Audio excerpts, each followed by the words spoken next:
गुड़िया collector. Isabella heart एक वसी और अरीज विक्टोरियन घर में अकेली रहती थी। इसके दिन कदीम गुड़ियों के अपने कीमती ज़ख़ीरे की हिफाजत और देखभाल में गुजरे। हर गुड़िया एक ख़जाना था जिसे एहतियात से महफूज किया गया था और इसे शीशे की अलमारियां में उसके घर के मध्यम रोशनी वाले दालानों में दिखाया गया था। सालों के दौरान इसने इनमें से सैकड़ों को इकट्ठा किया था। हर एक की अपनी तारीख थी, हर एक तवील अरसे से गुजरे हुए वक्त की खामोश गवाह थी। इसका ताज़ा तरीन हुसूल किसी दूसरे के बरक्स था। एक चीनी मिट्टी के बर्तन की गुड़िया जिसमें हैरत अंगेज तौर पर हकीकत पसंदाना शीशे की आंखें, सुनहरी करल और एक क्रिम्जन मखमल का लिबास था।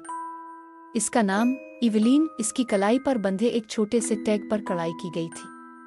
इसने इसे एक स्टेट नीलामी में खरीदा जो गुड़िया के अजीब व गरीब मेयार की तरफ राग़िब हुआ।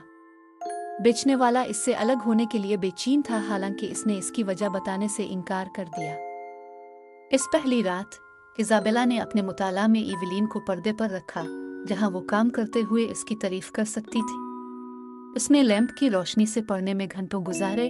गुड़िया की पलक झपकती नजरें उसकी हर हरकत की पैरवी करती दिखाई दे रही थी।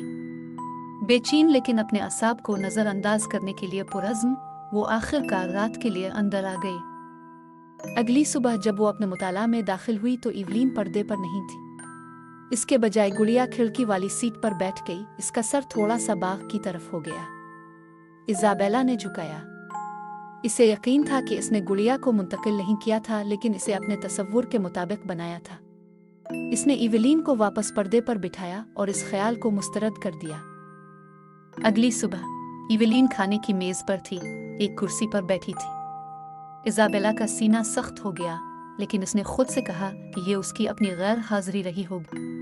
वो गुड़िया को दोबारा मुताला में ले गई और इसे शीशे के गुंबद के नीचे रख दिया, इसे कुंडी से महफूज किया। ये इसका खात्मा होगा, उसने फैसला किया।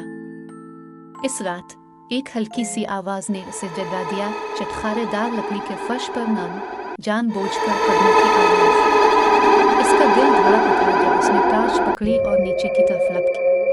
शीशे का गुंबद बखर गया, फर्श पर टुकड़ों की चमक थी। इवलीन जा चुकी थी। इसने घर की तलाशी ली।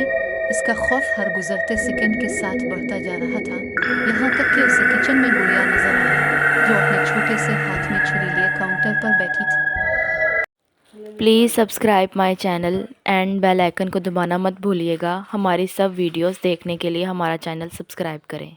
शुक्रिया।